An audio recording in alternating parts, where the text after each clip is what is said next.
Welcome back. My name is Raven Adai. I'm the Partnerships and Brand Lead for Overdose in Asia Pacific. I'm also your MC and host for today. I'd like to thank you all for being here, and I hope you're getting amongst the incredible opportunity to chat directly to the expert teams behind some of the most incredible techs in the world. Like I said earlier, I like to think of a composable full stack like building a house. We've started with the foundations, which is your back-end techs with Adobe Commerce and Commerce Tools. Now we're shifting into your walls and your windows, starting to put things together a little bit more. As we jump into our front-end solutions, Frontastic. These guys, they're a fully remote company, and it's not your usual 9 to 5. It's about helping people and working together to improve day by day. They combine the speed and flexibility of headless with the simplicity of a website builder. So they're trying to increase developer productivity. So you can let the API hub do all the wiring and focus on a differentiating front end. You can also use their built-in functionality for URL routing and templating just to avoid rewriting code in that error-prone work. So they're empowering business teams to work without the complexity and, of course, the code. So you can build pages, update content, configure data sources, publish, all of that without the code or help from developers. Today, eat, sleep, test, repeat. It's the Netflix way of constantly optimizing your customer experience, and why your decision to build or buy a front end plays such a crucial role. That's what Frontastic is bringing to the table. So right now, please join me in welcoming from Frontastic, Nina, the head of sales and channels, and Manuel Blum, an account executive for Frontastic.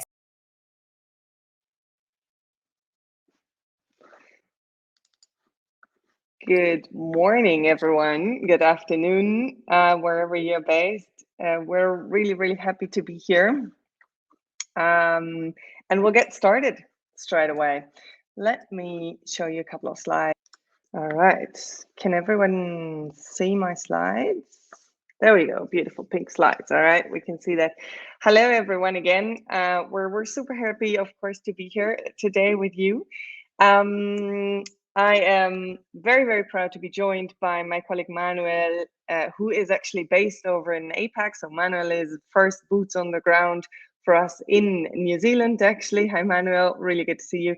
I'm Nina, head of sales and partnerships at Frontastic, now a Commerce Tools company. You might have known that, or you might have heard that we have joined Commerce Tools recently as their front-end solution.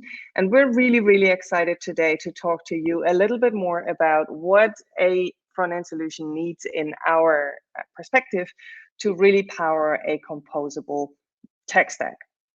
So eat, sleep, test, repeat, the Netflix way of constantly optimizing your customer experience. Those of you who have just heard Josh Emblin talking have already heard a little bit about the great features and the great advantages of a composable tech stack. One of those advantages being that you can eat, sleep, test, and repeat constantly to make sure that you improve your customer experience, that you improve your e-commerce experience constantly and at a very high rate. And when you look at into the history of e-commerce solutions that Josh so nicely summarized, what you see is that there's still a lot of the older legacy monolithic systems around that really make it a little bit difficult to get into that constant mode, into that amazing speed of iterating and improving your customer experiences. So we want to talk to you a little bit about how you as a brand, as a merchant, as an e-commerce business can get into the Netflix way of constantly optimizing your customer experience without being Netflix and without having the same power and the same resources at your disposal. So let me ask you this. How many improvements to your customer experience do you make per day? Per day. How many changes, small or big, can you make on a daily basis to constantly check and constantly test and constantly improve your customer experience? The answer to that question directly correlates to your capability to constantly optimize your customer experience for your customers. What we're seeing is that a lot of customers, a lot of brands, a lot of merchants out there, especially when they come to Frontastic, they were actually still in a situation where they could only deploy changes, where they could only make changes to their front end, to their customer experience a couple of times a month, a couple of times a week, but at a very, very slow pace. And we saw the same situation actually in DevOps and in true development. If you look at back into 2014, which really, when you think about it, is not so long ago, you see that in 2014, about 70% of all e-commerces out there released new changes, new features, new functionalities to the e-commerce platforms less often than once a month. Less often than once a month, 70%. In 2015 already, that changed dramatically. So now, just 1 year later, we're seeing that only less than 50% of all brands and merchants out there that took part in this study released less than once a month. So release cycles had already started to increase incredibly. And this is more or less mainly true for developers. So this is really a DevOps game that people were playing. Fast forward to 2021. We're looking at the Netflixes, at the Googles, and at the Amazons of this world. And Josh has already painted the picture of how this e-commerce landscape and how the tech landscape has changed dramatically over the past 10 years.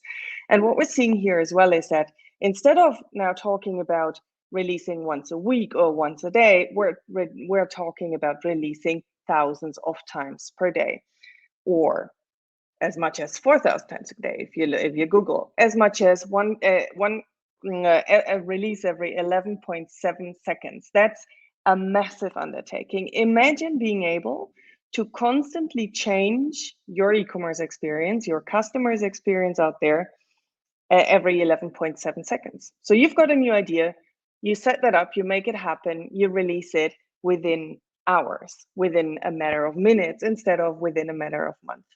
We'll talk a little bit more in detail around what that actually means, what release cycles typically still look like today, especially for the front end, and why it is so important to actually get into a different mode.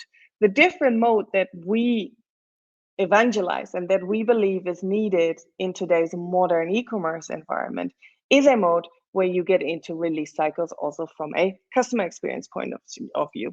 So we want our brands and our merchants to be able to release new features, new customer experiences as many times per day as they want, be that 1, be that 10, be that 15 times a day, or thousands if necessary. Customer experience arguably is one of the biggest and most important drivers of your e-commerce business as we go forward.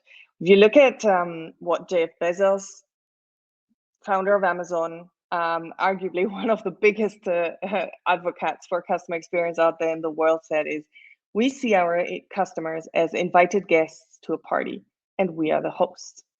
It's our job every day to make every important aspect of the customer experience a little bit better. So what does that mean? Not only does this show a relentless focus on customer experience, it also shows that there is a high need in order to be successful to constantly change and evolve.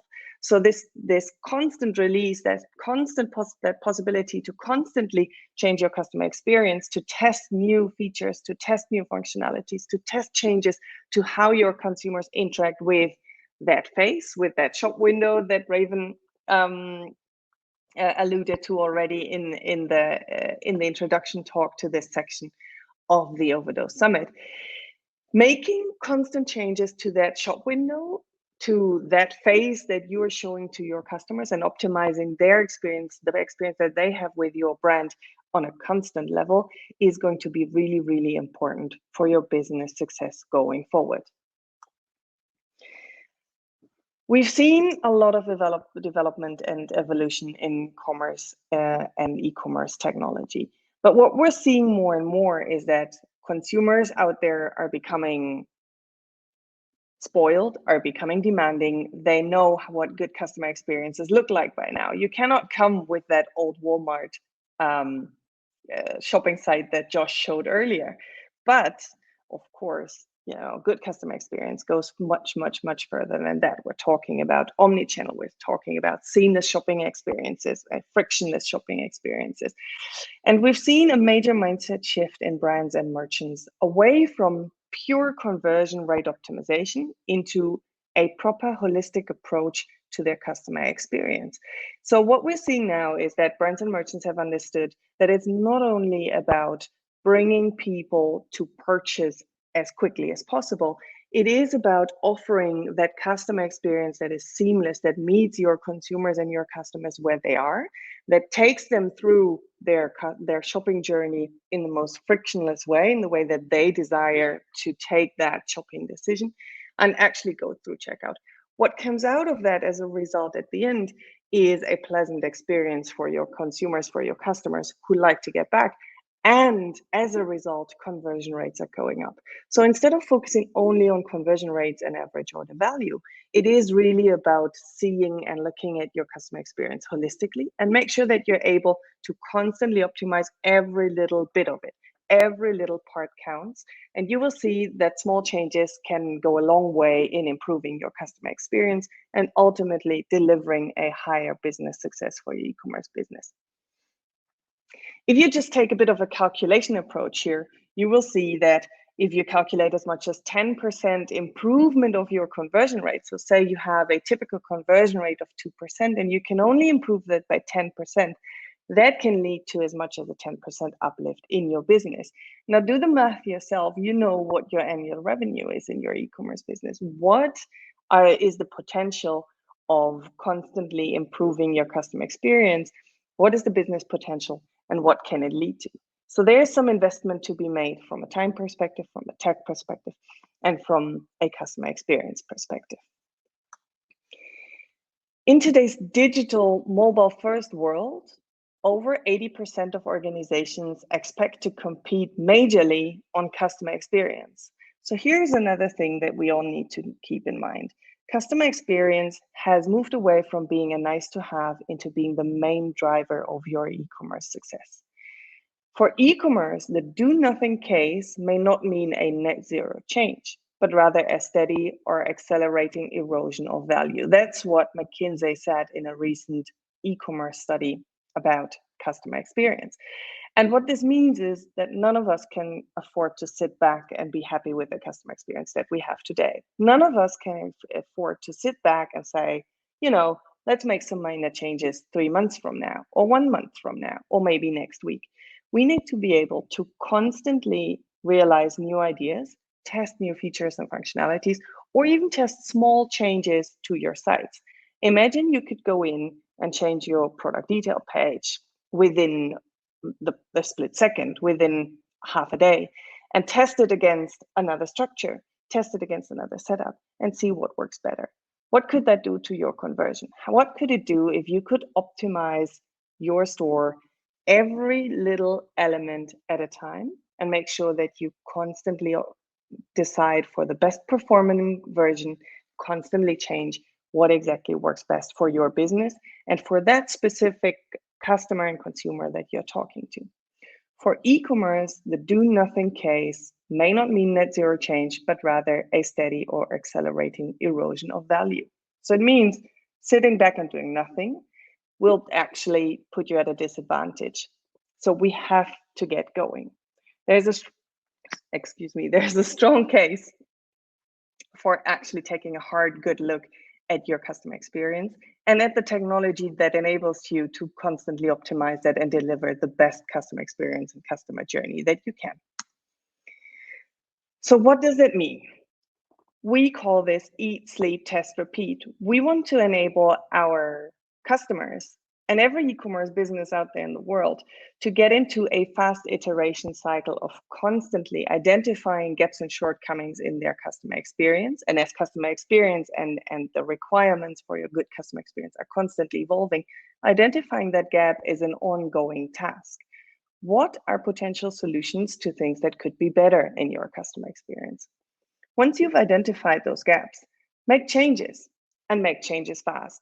We don't want you to go through sprint cycles. We don't want you to change things within a month or within a quarter from now. And we don't want anybody to be scared that once they make changes and deploy new functionalities, something will break in the front end. We want you to make changes to your customer experience constantly, on a daily basis, on a twice daily basis, or even faster. Prefer speed over perfection. So it's not necessarily about being perfect before you get going, but it's rather about iterating at least daily. Get into that habit, into that Netflix habit of releasing new features, of iterating 4,000 times a day, or a little less if that's enough for you.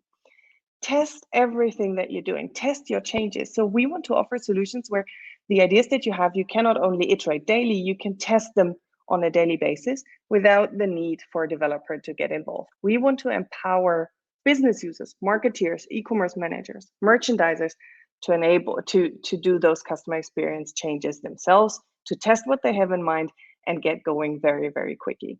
Identify the best performing solution.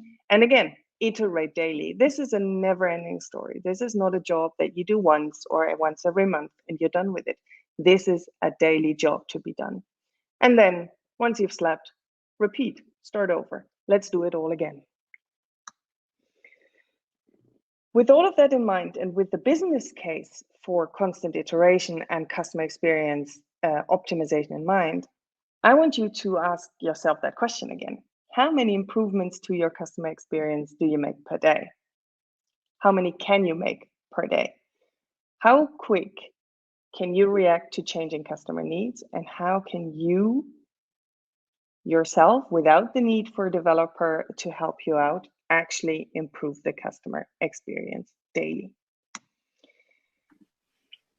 With that, I want to hand over to my colleague Manuel here, who will talk a little bit about what the enablers are for such front-end innovation. If we want to get into a habit of iterating daily, we need to have the technologies at our hand to be able to do that as independently and as autonomously from our colleagues out there. So Manuel, take it away, please. Yes, hello everyone, and thanks for joining the conference. It's been a great conference so far. I just need to figure out, will you just continue, Nina, sharing the slides, or shall I share my slides? Just need to figure out what the best way is. Sorry for the interrupted flow. I'll be with you in a minute. Yeah, so I mean, we, not only us, but really the whole industry has basically been preaching for years, you know, iterate fast, improve your customer experience, do all these things. Amazon is doing it so and so many times a day. Netflix is doing it so and so many times a day. But the reality is really what we see with a lot of organizations we talk to is they have a huge challenge operationalizing this. They understand the concept, they understand they have to do something, but it is not easy for a non-digital native business, which might come out of the brick and mortar world and have a sizable online channel now, to really get the customer experience and the user experience up to scratch and operationalize this constant iteration and testing flow. So I want to share a little bit of a story, what we typically see when we talk to organizations, and I hope that you can maybe find yourself a little bit in these challenges which we are seeing.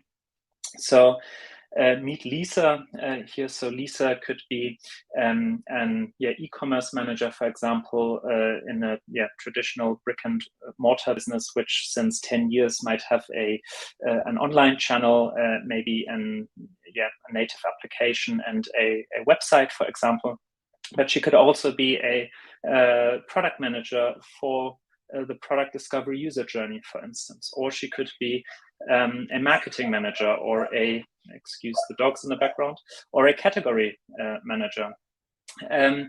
She could be every one of these titles and just a mix out of all of them. But the challenges between these business people who are making the decisions are often very similar. So a typical challenge Lisa will have when when trying to innovate is she will have very high dependency on developer resources. Doesn't matter whether that's internal or external. Rarely any iteration and any change can be made to the front end without needing developers. There's a high cost attached to every iteration. This can be a cost in time, if there's an internal resource bottleneck, but this can also be a monetary cost for external dev resources if they are used, for example, with agencies, which often support and workflows like these. And Lisa is also seeing an increasing time to market. So as the whole infrastructure, as the whole tech landscape becomes more complex, a lot more user and customer journeys to manage, these developer bottlenecks become tighter and tighter. And every even small basic changes sometimes take scaringly amounts of time to get implemented. And we see this across a whole bunch of organizations we speak to on a daily basis. Right? And what does this look like in a day in the life of Lisa? Typically could go something like this. And I really picked one very basic example out of 1,000 examples you could name at stage. But let's say as an e-commerce manager, Lisa is obviously concerned she will have KPIs like, of course, total revenue, but also average order value. Maybe she has some interaction KPIs with the platform. And I just picked a fairly well-known online clothing platform here. A typical case to bring the average order value up would be something like trying to cross-sell on the product detail page. So a lot of organizations are trying to, for example, give personalized product recommendations on the detail page, or they will try to you might have seen buy the look somewhere, where you can buy complementary items for the item you're looking at to complete the outfit. For instance, you might see the same on supermarket sites or grocery sites, where you see complete a recipe, for example. So this is really something that a lot of organizations have been trying to do within the customer journey, and it has proven pretty well to bring the average order value up, especially in times where the consumer expects free delivery, basically, right? This directly affects the bottom line, so you need to try and recoup this with average order values. But what if Lisa and her team have a great hypothesis about some personalized recommendations on the product detail page? The typical challenges in implementing that, it doesn't matter if it's implemented as an experiment and as a test, because as we've heard today already as well, you should really test and hypothesize and test every change you make, unless you already have solid data supporting this hypothesis. But let's just say this is proven and she wants to implement a slider like that with personalized product recommendations. What usually would have to happen is she'd have to create a ticket. This would go into the dev backlog and sit there for a while, because there is a strategic initiative for some re-platforming. All the devs are already working on something, and there's some bug here that has to get fixed. So I'll just sit there for a while, get deprioritized. She might get a manager involved and try and move it up the ladder. The devs will have questions because they won't maybe not completely understand the business case, and they might also have some suggestions. So there might be some sort of feedback loop going on there. But finally, the ticket goes into development. The changes are being made and brought back to Lisa. But Lisa says, I'm not quite happy with the recommendations the product reco engine is giving me, and also the design's not quite like the designer said, and the QA fails, right? And we have another feedback round, and the ticket might have to wait a little longer, because in the meantime, a couple of bugs have been identified again, which have high priority. So at the risk of repeating myself, I think you get the concept and you get the challenges. And finally, maybe after 7 long, hard weeks, this change has been implemented, and we can finally look at any improvements made through this change. But first of all, this has taken most of Lisa's day, basically. She's getting extremely frustrated, and, she comes home and she's really angry, and she doesn't really like her job anymore, because instead of really improving her customer experience and hitting her KPIs, she spends most of the day going through feedback loops with developers, and that's really not what she likes. And to make things worse, her home contents insurance won't pay, because of course all the damages are inflicted by herself. So it's really going downhill from here. But we really want to stop this, basically, and actually we want to see Lisa a bit more happy, and give her a hand and make her more independent, and make her faster with her iterations, which she's coming up with her team, right?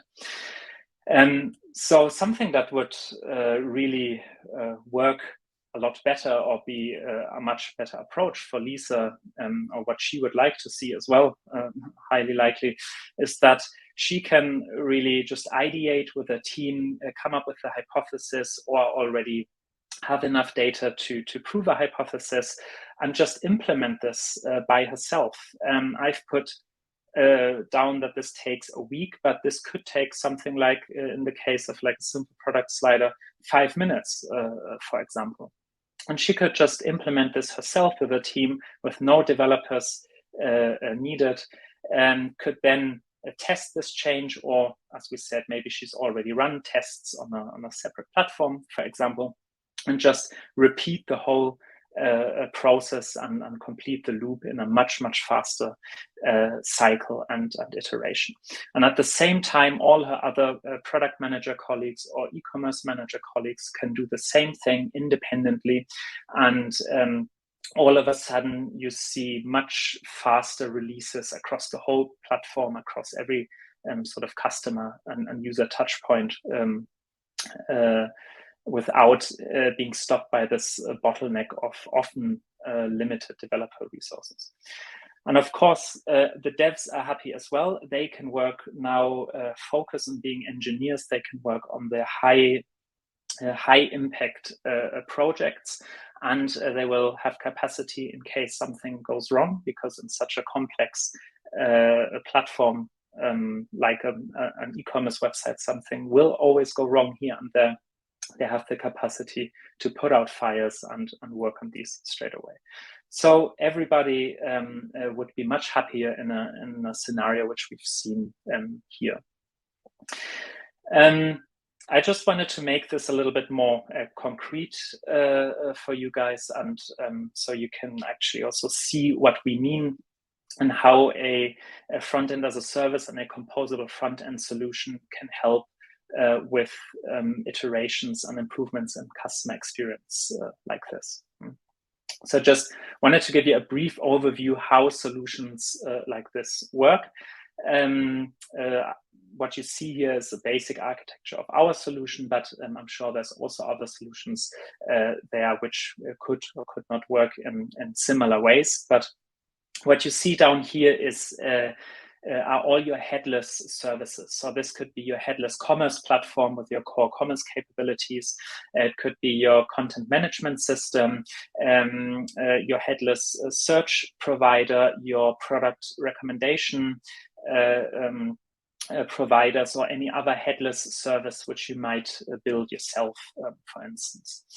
And these would be all connected to our orchestration layer, in this case, which is our API hub.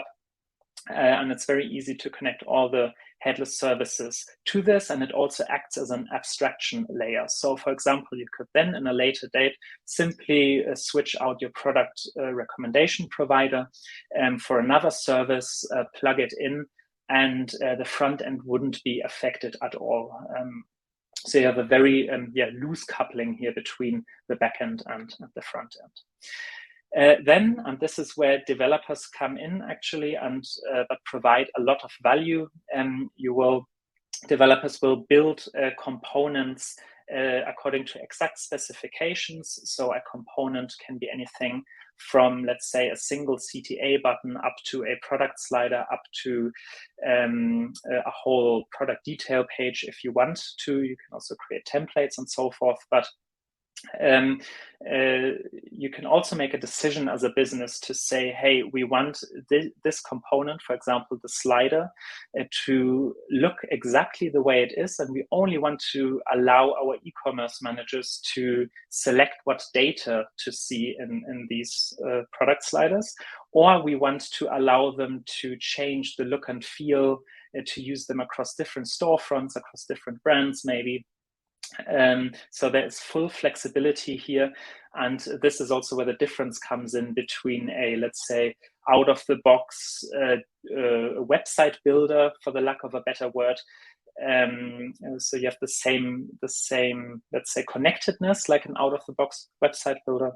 But at the same time, you have this, the same flexibility, like building the whole front end yourself according to your own granular specifications, which you might have.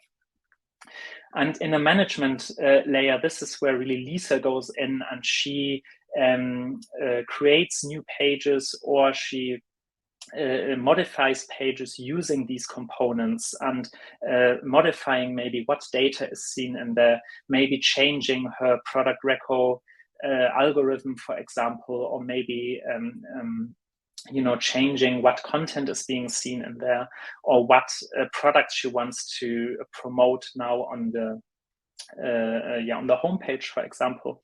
And she can do this on her own without using developers, and just publish the page. And then the page will be live. We also serve it as a progressive web app. We take care of the full scaling and hosting and so forth. So you really have the whole composing your experience plus delivering the experience in the most performant way, out of the box, for you to manage your experiences, right? On top of a whole composition of headless services. Just to give you a brief, let's say, overview on how this might look in real life when you would actually work with a platform like that. Not necessarily speaking about our platform, but in general, if you work with an experience builder. So what you see here is the page built out of different components which you have built, and you can see a preview of the page here. Obviously something is missing, as you can see in the design. On the left-hand side, you see the component library with all components that have been published from you. You could select something like a product slider, for instance, and then select what data would you like to see here from the commerce system. In this case, for example, in this video, you see a very basic example. Okay, this is just a category, perfumes, but this is pulling all the data via API into the front end, now into this component. You could also select which recommendation algorithm or provider you would like to see in here. You press publish, and on the preview you see, okay, now we have our product slider with category X or product reco engine X in here, and have made these changes, which usually through creating tickets and so forth would take us somewhere between 2 and 7+ weeks.